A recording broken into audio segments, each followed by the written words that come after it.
اعوذ بالله من الشیطان الرجیم. بسم الله الرحمن الرحیم. الحمد لله والصلاة والسلام علی رسول الله و علی آله و اصحابه و من والاه.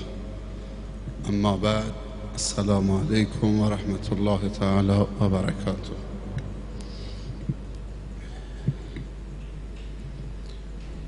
خداوند تبارک و تعالی رو بسیار سپاسگزاریم و تشکر میکنیم، چون قدرشناسی و تشکر همیشه سبب رشد و تکامل و برکت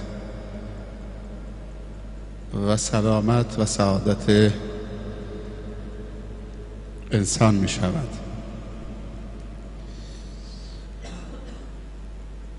از بابت امشبم که خداوند استقامت نصیب کرد بالاخره تا این لحظه بر عبادت خدا در جمع بندگان خدا در خانه خدا حاصل شد، باز هم یک شکر دیگر می طلبد. دیشب آیه 267 از سوره بقره قرار شد 4 تا آیه بهش بپردازیم، ولی نتونستیم بیشتر از یک آیه برای عزیزان تفسیر کنیم. قرار شد که هر شبی که یک جزء خرده‌ای خونده میشه آیاتی رو از این تلاوت انتخاب بکنین، مختصر تفسیر، و شما هم به حافظه بسپارید و انشاءالله تبدیل به عمل بکنید تا انشاءالله جامعه تلاشگر و جامعه توانمندی داشته باشیم. ما الان سوره بقره رو، سوره آل عمران رو تمام کردیم. سوره آل عمران هم کمتر از بقره نیست در توان و قدرتش، و پیامبر صلی الله علیه وسلم سوره بقره و آل عمران رو سبب شفاعت انسان دانستن اگر که به این دو سوره کامل انسان بپردازه و مایه نجات انسان معرفی کرده و گفته سوره بقره خصوصا سوره است که حتی پهلوانان هم نمیتونن از پسش بر بیان. اما آیاتی که برای امشب در نظر گرفتم آیه 102 سوره آل عمران تا آیه 102 تا 108. اعوذ بالله من الشیطان الرجیم. یا ایها الذین آمنوا. کسانی که قرآن دستشونه بد نیست که دنبال بکنن، بیشتر تو ذهنشون میمونه. یا ایها الذین آمنوا اتقوا الله حق تقاته ولا تموتن الا وانتم مسلمون واعتصموا بحبل الله جميعا ولا تفرقوا واذكروا نعمة الله عليكم اذ كنتم اعداء فألف بين قلوبكم فاصبحتم بنعمته اخوانا وكنتم على شفا حفرة من النار فانقذكم منها كذلك يبين الله لكم آياته لعلكم تهتدون. به اینها میپردازیم، به این آیات، بعد میریم آیات بعدی. یا ایها الذین آمنوا، تقریبا 64 مورد در قرآن خطاب ویژه وارد شده. بین 64 و حالا کمی زیادتر و کمتر، بالاخره حول حوش 64 آیه خطاب ویژه خصوصی خداوند با بندگان خاصش. یا ایها الذین آمنوا، هر جای در قرآن این خطاب هست، ای بندگان مؤمن من، این خطاب ویژه هست. و بعضی از علما یا ایها الذین آمنوی قرآن رو جمع آوری کردن، در یک کتاب بهش پرداختن، نزدیک 64 آیه. حضرت عبدالله بن مسعود رضی الله عنه میفرمایند وقتی که خداوند میگه یا ایها الذین آمنو، سرتاپای وجود تبدیل به شنوایی باش و استماع، گوش باش. یا خیری است که شما رو دلالت میده، راهنمایی میکنه، تشویقتون میکنه، یا بعد از اون شری است که شما رو بر حذر میداره بازم تبدیل به خیر میشه.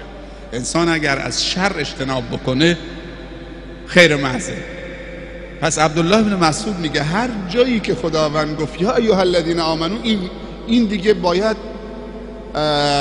هرچی مشغولیت داری رها کنید، متوجه باشید یا ایها الذین آمنو. و کلمه ایمان در قرآن هر جایی که وارد شد به معنی عاقله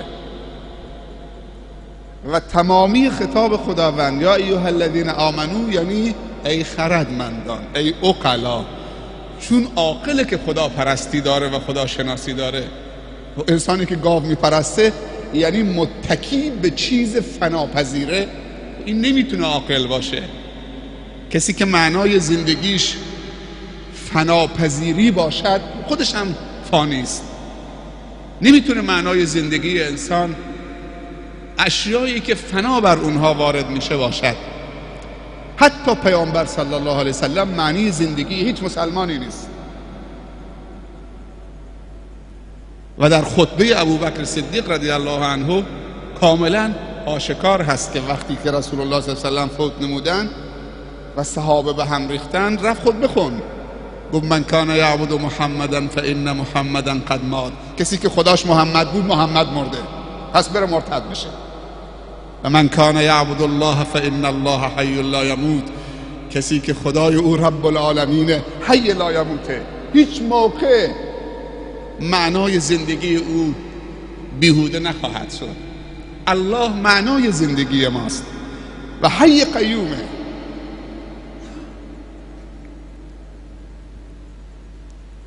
یا ایها الذین آمنو، ای خردمندان، ای عقلا، ای دارای یا اصحاب عقول سلیم، ای کسانی که گوش میدهید به خطاب ویژه خداوند و پیامهای این خطابها رو دریافت میکنید و به کار میگیرید. اتقوا الله حق تقاته. بعد از هر خطاب ویژه یک توصیه هست، یک سفارش ویژه هست. در آیه 102 سوره آل عمران بعد از خطاب ویژه چه سفارشی شده، چه توصیه از جانب رب العالمین به بندگان ویژه خودش هست؟ اتقوا الله حق تقاته. اینو بگیرید به عنوان یک سرمایه در زندگی. اتقوا الله حق تقاته. تقوای خدا رو پیشه بکنید اونطوری که شایستگی و لیاقت تقوا دارد، تقوای شما دارد خداوند. حق تقاته، حق تقوا رو ادا بکنید. نه اینکه صبح مؤمن ظهر میشه میری تو بازار درصد ایمانت میاد پایینتر، ظهرتر میشه ساعت 12 میشه درصد ایمانت میاد پایینتر، همینجور تو نوسانی تا میرسی به مغرب که دیگه بازارا شلوغ میشه و هرچی تو شب بیشتر بره دیگه کم کم چه فتنه ها تو بازار و تو شهر و جاهای دیگه بیشتر میشه. یصبح الرجل مؤمنا و یمسی کافرا، یمسی مؤمنا و یصبح کافرا، یبیع دینه و عرضه بعرض من الدنیا. به یک زمانی میرسه بر امت من که صبح مسلمان غروب کافره، غروب مسلمان نماز مغرب با جماعت خونده صبح کافره. خب نماز مغرب میخوره، نماز شام میره خونه میخوابه، نه تو خونه کافر میشه. این 1427 سال پیش پیامبر گفته که تو خونه کافر میشه. یمسی مؤمنا و یصبح کافرا یعنی شب تو خونه کافر میشه تا صبح، کنار زن و بچهش کافر میشه. والعیاذ بالله. مثل که پیغمبر میدونسته که یه روز ماهواره میاد، 600 تا کانال، 550 تا 560 تاش شاید کفر و فسق و فجور داره یاد میده و هرچی به نیمه شب وقت تهجد و وقت ویژه‌ای که خداوند از بالای عرشش میاد با بندگان ویژه‌اش صحبت میکنه نزدیکتر میشی به 1/3 باقی مانده شب تا دم سحر. اونجا دیگه کفر این ماهواره ها به اوج میرسه و فسق و فجورشون به اوج میرسه. دگمش هم دست خودشه. اتقوا الله حق تقاته یعنی استقامت داشته باشید، نوسان نداشته باشید. ولا تموتن، نمیرید. میگه میشه نمرد، همه میمیرن. تبارک الذی بیده الملک و هو علی کل شیء قدیر الذی خلق الموت والحیاة لیبلوکم. خداوند مرگو بر کل مخلوقات نوشته. کل من علیها فان و یبقى وجه ربک ذو الجلال والاکرام. کل شیء هالک الا وجهه.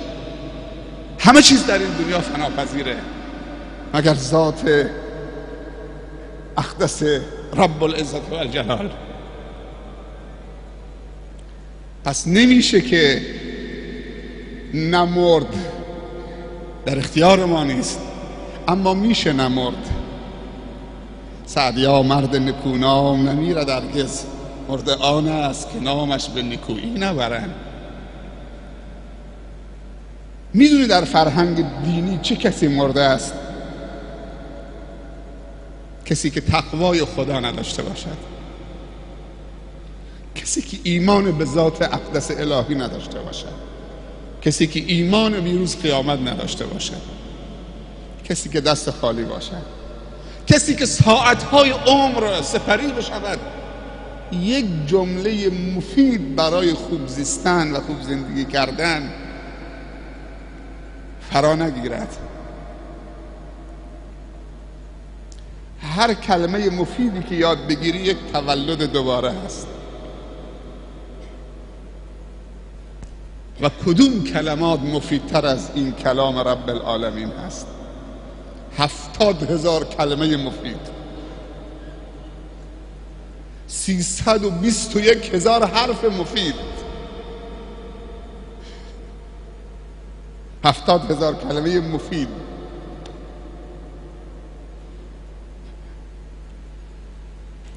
نزدیک 6,000 قاعده زندگی، 6,600 خورده قاعده برای زندگی کردن. همین. ولا تموتن الا و انتم مسلمون. جان و تسلیم جان آفرین نکنید، به استقبال اسرائیل نروید. الا و انتم مسلمون، مگر در حال تسلیم به امر خداوند، مگر در حالی که شما گردن نهادید برای طاعت خداوند. میگه وقتی اسرائیل و ملک الموت میاد سراغت برای قبض روحت، تلاشت به کار بگیر که با صفت ایمان بمیرید، اسلام در تو باشه. میگه وای بر تو اگر مرگ آمد سراغت، اون لحظه ایمان و اون لحظه تقوا و اون لحظه اسلام در زندگی تو نباشد. لا تموتن الا و انتم مسلمون. مگر مثل این که خدا میگه مسلمان مردن دست خودته.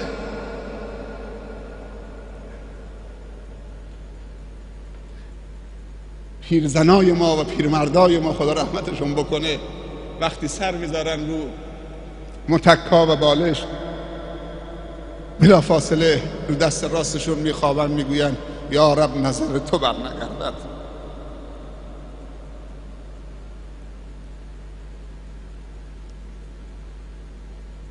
ولا تموتن الا و انتم مسلمون. مواظب مردن ما باشه و کسی مردنش تضمین شده است که مواظب زندگیش باشه. هر کسی مواظب زندگی شد، مردنش تضمینه. وقتی زندگی رو رها کردی و هر طرفی میخواد این طوفان‌ها و امواج انحرافی تو رو بکشاند، خب دیگه مردنت هم در اختیار خودت نیست.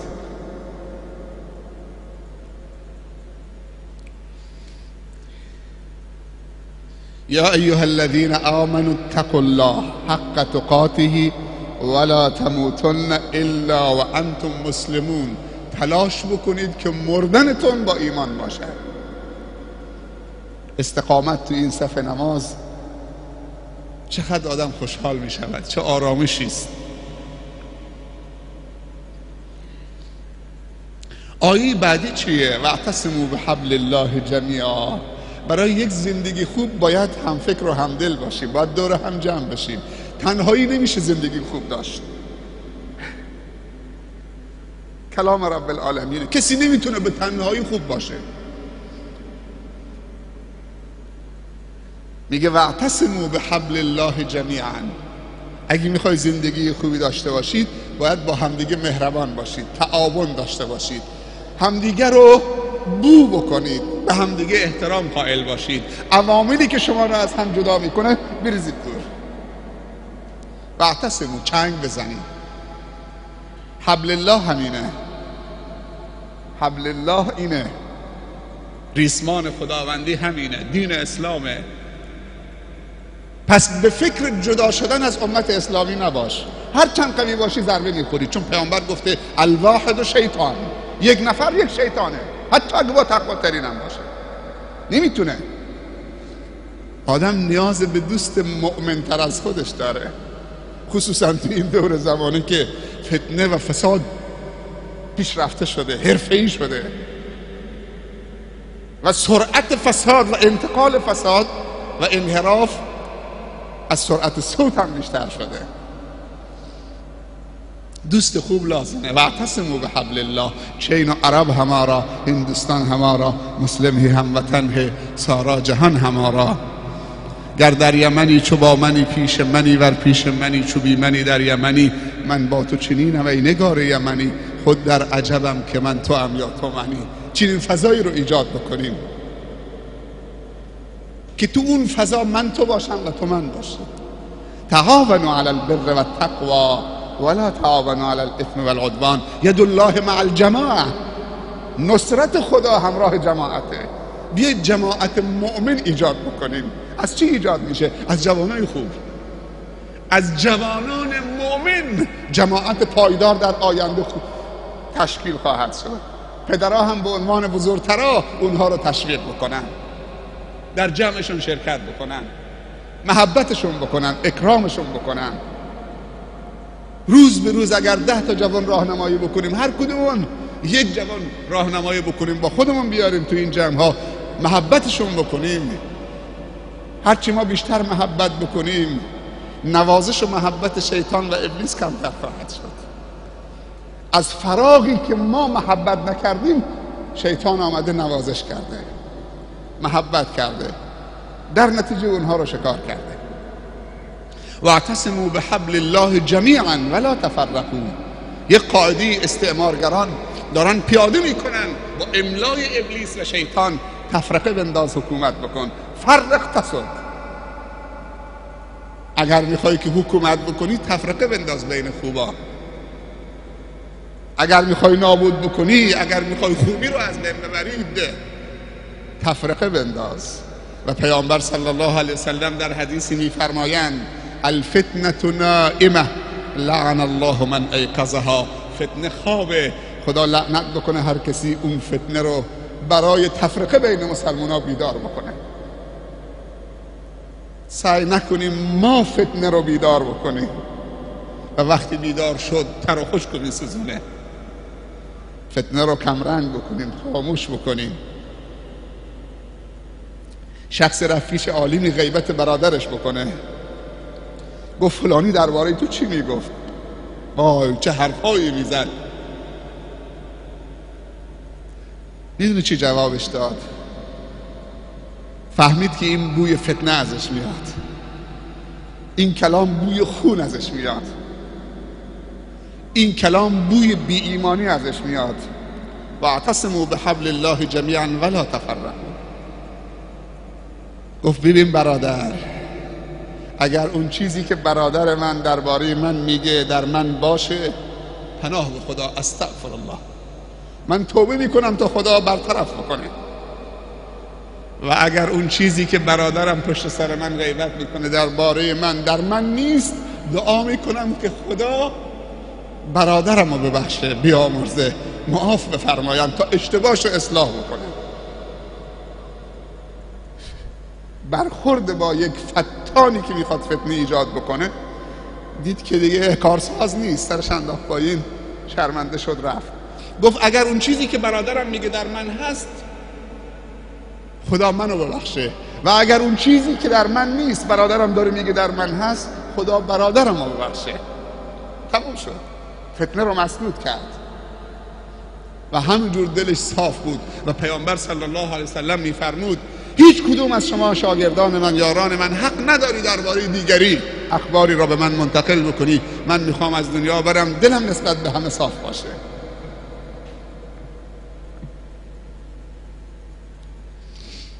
واذکروا نعمت الله علیکم اذ کنتم اعداء فالف بین قلوبکم فاصبحتم بنعمته اخوانا.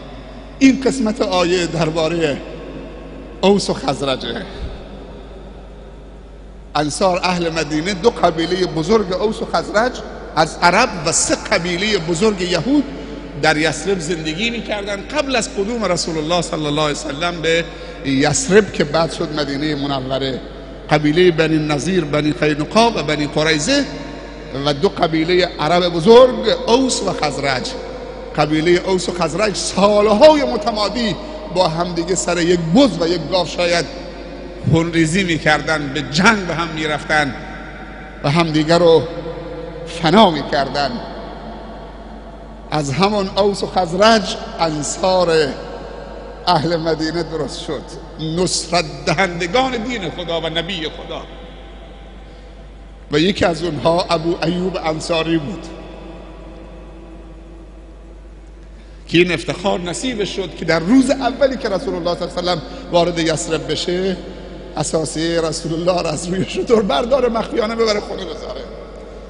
رسول الله صلی الله علیه وسلم هر کسی دستش میگرفت، یا رسول الله صلی الله علیه وسلم تا خانه تو درست میشه مهمان من باش. اون یکی دستش گرفته، اون یکی دستش گرفته. رسول الله صلی الله علیه وسلم حیران شد که جواب لبیک رو به کدوم یکی بده. بعد دید که نمیشه، نگاه کرد که اساسیه شترش نیست. گفت هر جا که اساسیه شتر من اونجاست، من مهمان اون خواهم شد. ابو ایوب از خوشحالی نمیدونست چه کار بکنه. تو به ذهنش رسیده بود که یه واشکی بره اساسیه رو بگیره تو خانه خودش بذاره. زیرکن، خوب فکر میکنن. همونطوری که بعضی بازارها میگن این جنس نون توشه کار میکنه، اونا تو فاز دیگه بودن، نون توشه، رسول الله مهمانش باشن. ابو ایوب انصاری، اونهایی که نصرت دهنده دین خدا و رسول خدا و مهاجرین بودن در مدینه، میگه به یاد بیارید نعمت خدا بر شما اوس و خزرج انصار اهل مدینه که به خاطر و کنتم و اذکروا نعمت الله علیکم، نعمت خدا رو به یاد بیارید. اذ کنتم، آن لحظه که لب پرتگاه جهنم بودید. اذ کنتم علی شفا حفرة من النار. شفا یعنی لب پرتگاه، حفره یعنی سیاهچال جهنم، حفره یعنی سوراخ، اما اینجا به معنی چاله بزرگ، گودال بزرگ. دنبالش میگه جهنم، در لب پرتگاه جهنم بودید. نعمت خدا را بیاد بیارید. منظورش چیه؟ با اختلاف خونریزی که بینشون بود، لب پرتگاه جهنم، برادرکشی. بعد میگه فاصبحتم بنعمته اخوانا. پس با نعمت خدا، نعمت خدا چی بود که به اهل مدینه و اهل یثرب داده شد؟ بزرگترین نعمتی که خدا بهشون داد وجود رسول الله صلی الله علیه و سلم در یثرب.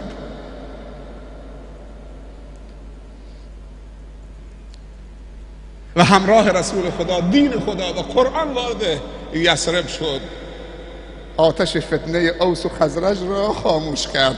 هر دو قبیله مسلمان شدند، بزرگانشان مسلمان شدند، قبیله هم تابع بزرگانشان بودند. الناس علی دین ملوکهم، مردم پیرو دین ملوکشون. آرام گرفتن، لذت بردن از این دوستی که به خاطر خدا و رسول خدا و دین خدا و نعمت خدا حاصل شد. دنبالش چی میگه؟ فاصبحتم بنعمته اخوانا، پس با نعمت خدا اون همه برادرکشی و کینه و فتنه، با نعمت خدا با همدیگه برادر شدی. گر در یمنی چو با منی پیش منی، همونه خود در عجبم که من تو ام یا تو منی، انما المؤمنون اخوه.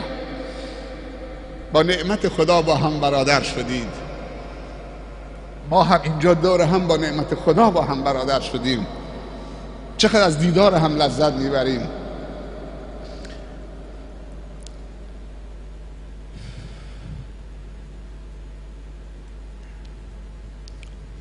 واذکروا نعمت الله علیکم اذ کنتم اعداء فالف بین قلوبکم، پس خداوند الفت انداخت بین دلهای شما. فاصبحتم بنعمته اخوانا، با نعمت خدا برادر شدید با هم دیگر. و کنتم علی شفا حفرة من النار فانقذکم منها، بر لب پرتگاه جهنم بودی، شما را نجات داد، دستتون گرفت. کذالک یبین الله لکم آیاته لعلکم تهتدون، خداوند این چنین نشانه های قدرت ایمان را بیان می کند که چطوری بازدارنده از فتنه و فساد و نابودی و تباهی است و چنان بستانی از صفا و صمیمیت درست میکنه و چنین صفا و صمیمیتی بین برادران درست میکنه، بین هم نوعان درست میکنه که حد و حسابی ندارد. اهل مدینه انصار با وجود رسول الله انس گرفتند، اما شیطان همیشه کارسازه، همیشه در کمین نشسته و فرصت ها رو میشماره، تا اینکه یک روزی در فتح حنین غنایم زیادی، اگه اشتباه نکنم در فتح حنین بود، غنایم زیادی در اختیار رسول الله صلی الله علیه و سلم قرار گرفت. پیامبر 100 تا شتر به ابو سفیان داد، انصار هم همراهش بودن، 100 تا شتر به اون داد، 100 تا شتر به اون داد. به انصار چیزی نداد. تو صفوف انصار یک زمزمه شنیده شد: ما جاش دادیم. اهل مکه بیرونش کردن، مصادره کردن اموالشون، زندگیشون، شکنجه دادن، کشتن. ما جاش دادیم، تحویلش گرفتیم، راش دادیم، حمایتش کردیم، باهاش جنگیدیم، همراهش، یعنی باهاش جنگیدیم بر علیه دشمنانش. الان میاد 100 تا شتر میده به ابو سفیان که 21 سال باش مبارزه کرد. وقتی این مقوله بهش رسید جمعشان کرد، 3 تا جمله بهشون گفت، 3 تا جمله به انصار گفت. بس جمله ها را بشنوید. یا معشر الانصار، جلسه خصوصی فقط با انصاره. ما مقالتون بلغتنی عنکم، این چه مقولی است که از شما به من رسیده.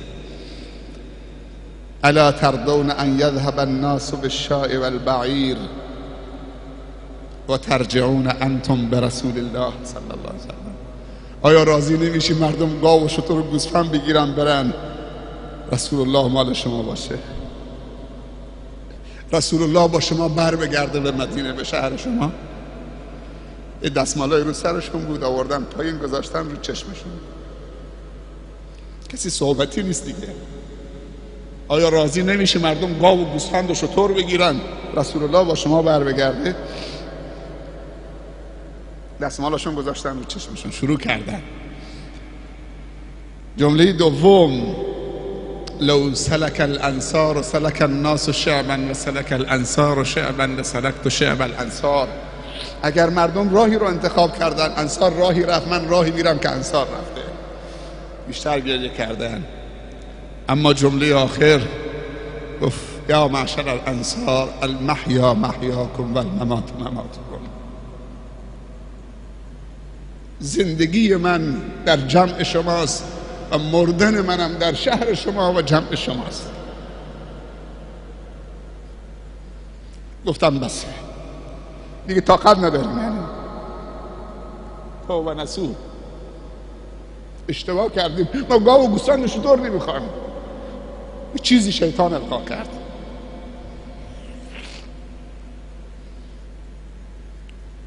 کذالک یبین الله لکم آیاته لعلکم تهتدون. این چنین خداوند قدرت آیات خودش، این آیات و عظمت خودش که این آیات چه قدرت هایی داره که دشمن رو تبدیل به دوست میکنه. قدرت دو تا جمله اونقدر زیاده که حد و حسابی نداره. لا اله الا الله محمد رسول الله. کل جهان اسلام دیده و ندیده، مرده و کسی که بعد به دنیا میاد، همین میشه برادر تو. همین دو تا جمله دیگه. حتی وقتی دعا میکنی میگه اللهم اهدنا فی من هدیت، دیگه برای خودت هم دعا نمیکنید، همه رو شریک میکنید. اللهم اغفر للمسلمین والمسلمات والمؤمنین والمؤمنات الاحیاء منهم والاموات، دیگه همه رو شامل میکنید. دو تا جمله چقدر قدرت داره. آیات خدا خیلی قدرت داره. خب وقت ما تمامه، اما آیه 103 تا 108 انشاءالله فردا شب اگر حیاتی باقی ماند، چون قرارش نشده دیگه از ساعت 10 تجاوز بکنیم، به همین قدر بسنده میکنیم. از برادرمون عبدالستار خواهش میکنیم یک بار دیگه بیاد این آیاتو برای ما تلاوت بکنه. جزاکم الله خیر. یک بار خودم میخونم این دوتا آیه، بعدم عبدالستار میخونه. دقت بکنید چیزایی که گفتم مرور بکنید تو ذهنتون. یا ایها الذین آمنو، خطاب ویژه 64، خطاب ویژه، صحبت عبدالله ابن مسعود. لفظ ایمان به معنی تعقل، همین اینا چه؟ بیاری تو ذهنتون. اتقوا الله حق تقاته ولا تموتن الا وانتم مسلمون واعتصموا بحبل الله جميعا ولا تفرقوا واذكروا نعمة الله عليكم إذ كنتم أعداء فألف بين قلوبكم فأصبحتم بنعمته إخوانا وكنتم على شفا حفرة من النار فأنقذكم منها كذلك يبين الله لكم آياته لعلكم تهتدون.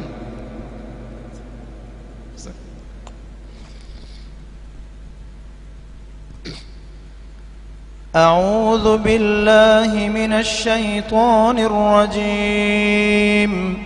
يا أيها الذين آمنوا اتقوا الله حق تقاته ولا تموتن إلا وأنتم مسلمون واعتصموا بحبل الله جميعا ولا تفرقوا واذكروا نعمة الله عليكم إذ كنتم أعداء فألف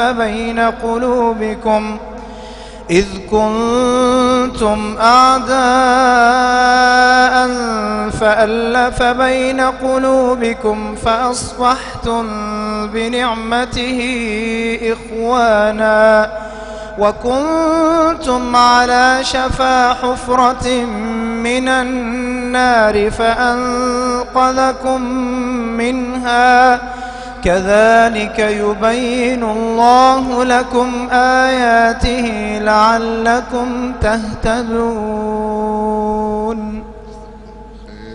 موفق و مؤید سربلند باشید. امید دیدار انشاءالله در فردا شب. نماز تهجد هم ساعت 1:30 شروع میشه. کسانی که بالاخره وقت دارن یا بالاخره میتونن برنامه ریزی بکنن ساعت 1:30 انشاءالله. جزاکم الله خیر.